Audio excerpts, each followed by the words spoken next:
की आजपर्यंत मुंबईची खराब हवा दुरुस्त करण्यासाठी पाण्याचा वापर केला पाहिजे हे कोणालाही सुचलेलं नव्हतं।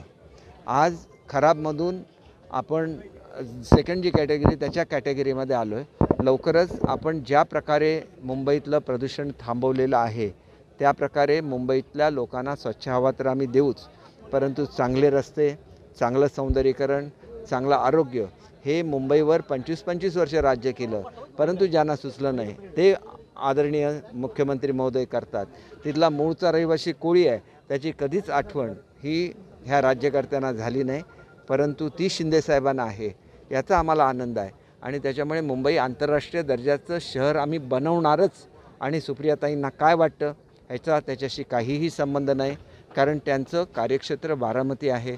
त्यांनी अवश्य बारामतीचा विकास आदरणीय पवारसाहेबांनी करून नंतर ते त्यांच्या ताब्यात दिलं आहे, पण मुंबई अजूनसुद्धा तशीच आहे, झोपडपट्ट्यांच्या विळख्यात आहे।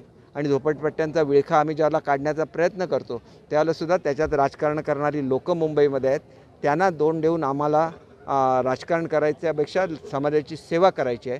त्याच्यामुळे आम्ही आदर ठेवतो सुप्रियाताईंचा, पण हा विषय त्यांना कदाचित माहीत नसेल म्हणून ते असं बोलले असतील। एबीपी माझा, उघडा डोळे बघा नीट।